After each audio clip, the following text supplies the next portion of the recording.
Oh, what's up guys? Dito tayo ngayon sa Panikian Lake sa Sablayan. So first time natin dito guys. Try natin gumamit ng mga soft bait, frog lure para makauli tayo ng mud. So samahan nyo guys, let's go. Easy come, easy go.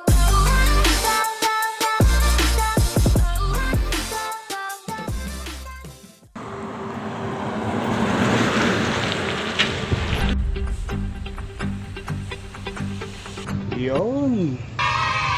And dito nga tayo guys sa Panikian Lake. So today magta-try tayo ng 3 different lures. Okay. Gumagastos tayo ng 1,000 about sa pagbibili ng lure. So di naman natin alam kung ano ba yung effective sa kanila. So magta-try tayo ng 3. Ito muna yung papakita ko. Top water frog.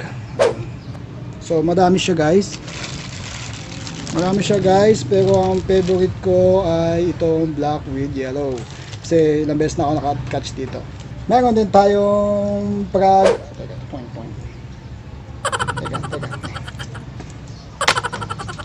Frog with spinner. So, ito guys is below from the top of freshwater, yung around 12 inches ang below niya.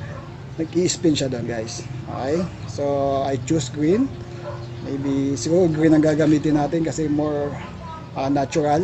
The third one is plastic worm. Yan guys. So ang tawag ng iba dito is plastic worm with paddle tail. Yun din ang tawag ko. Yung iba is T-tail. So whatever it is. If you guys know kung anong exactly yung tawag dito sa plastic worm na to, ay please comment below para ma-share natin sa ibang mga anglers. By the way guys, I'm using this plastic worm. Tatawagin ko siya ngayon na plastic worm with paddle tail. So ito siya, ginagamitan ko siya ng jig head. Usually wala tayong dala kasing worm hook, so gumagamit ako ng jig head kasi gusto kong mas malayo yung bato ko at mas bumababa siya kasi this is from bottom. Sa bottom ko siya ginagamit. So bago pa siya sumayad, ihibap ko siya din down. Pag side na, hibap down. So prone siya guys sa mga sabit-sabit sa ilalim. Okay? From compare sa dalawang nauna na top water is from the top lang, then yung with spinner na frog is from the middle. So, let's check guys kung ano ba yung mas effective sa kanilang 3. I think I said everything na about these 3 lures. So, I give 20 minutes each. Kung sino makakahuli sa kanilang 3, then yun ang mananalo. Yun ang mas effective. So, samahan nyo ako guys. Let's do it.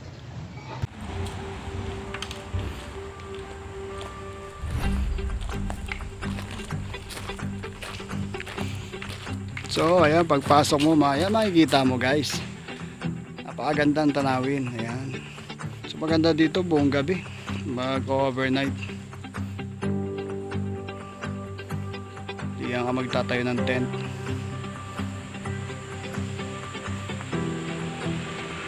So lake siya, Lake Panikian Lake from Sablayan, Occidental Mindoro.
This time guys, try natin ang spinner sinker frog.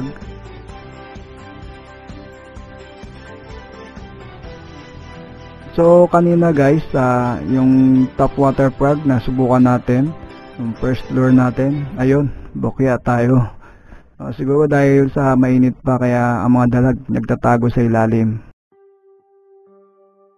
May strike naman kaso hindi natin nadali.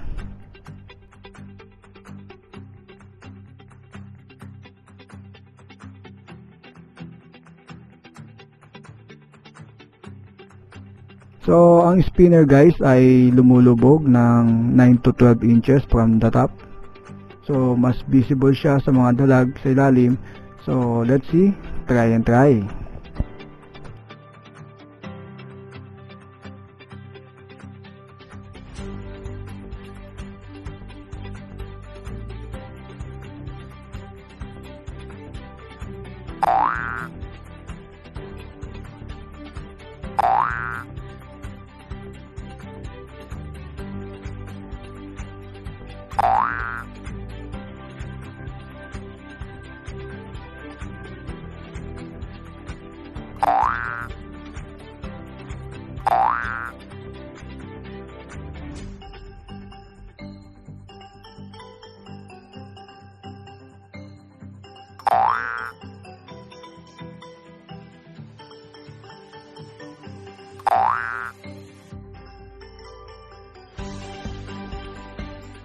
Ang iwasan lang natin guys is maihagis tong lure natin sa mga water lily kasi automatic sasabit talaga to, gawa ng terrible hook ang nakakabit sa kanya eh.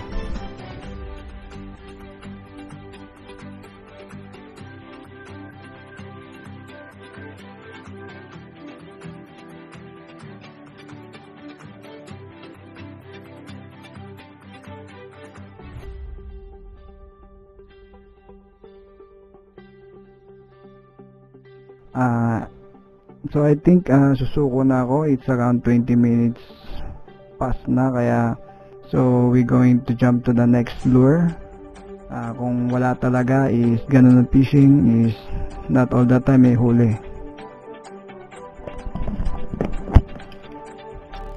Guys, so ang gamit natin, try natin testingin ang isang jig head, tapos nilagay ko yung soft bait na worm with paddle tail. So, hinok ko siya sa isang jig bait. So, Okay. try natin kung makahuli guys. Okay.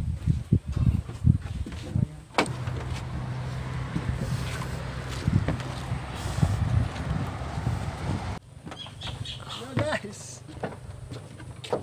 Guys, oh. Nahuli using jig Against the light tayo. swim bait. Hindi, pasok ko doon sa loob.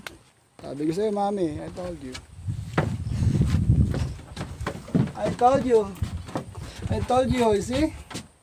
Oo. Gamit ang worm na kinat ko yung worm, tapos nilagay ako sa jig head. So nakaulit tayo ng small, maliit na dalag. Iuwi mo yan. No. So guys, so check this out. Yung worm, soft bait na worm with paddle tail. Kinat ko tapos nilagyan ko ng jig head. So ayun, effective guys, nakahuli ako ng dalag. Ilang minutes lang? Wala pang minutes? Wala pang 1 minutes, paglagay ko sinunggaban agad ng dalag. Seconds. Wala. Seconds lang. Seconds lang. Okay. Kaya lang. Where's our, ano? Sana yung, ano natin? Net.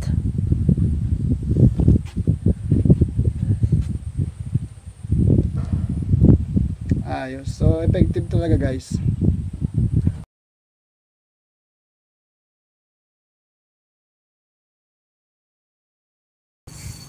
Oh, ay. Yeah.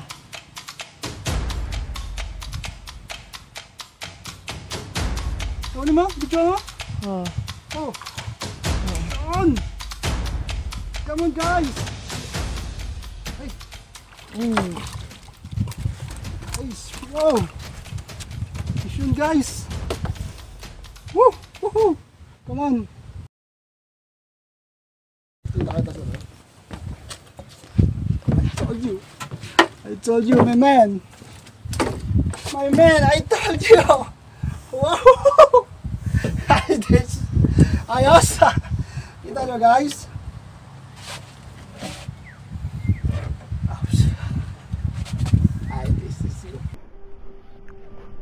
So hindi naman natin kakainin iuwi, pakawalan na lang natin.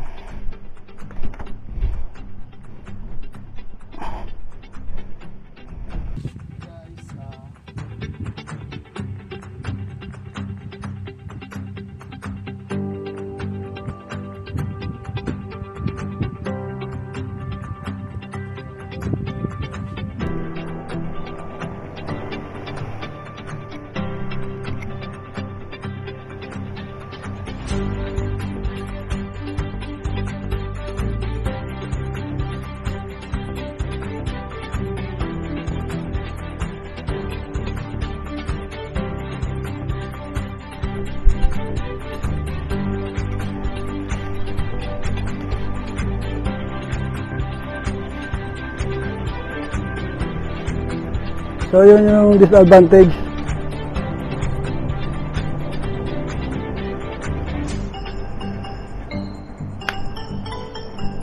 Finish. So yun yung disadvantage kapag gumagamit tayo ng swim bait sa ilalim. So may chance talaga, malaki ang chance na sumabit. And after ng tig 20 minutes guys, meron na tayong nanalo. You stop water plug, 1 strike, no catch. Okay. No landed. So spinner, plug with spinner, no strike, no catch, no landed. And the last one, yung ating plastic worm modified na sa jig head. Guys, talagang wala akong masabi guys. This one is killer guys. Talagang pag drop ko in a seconds, wala pa atang 5 seconds Pag drop ko sinanggaban agad, then di pa ready yung misis ko on the first, kasi pagpunta ko dun may nakalimutan siya kukuhain. Pagbalik ko may huli na ako. So ganun siya abilis guys.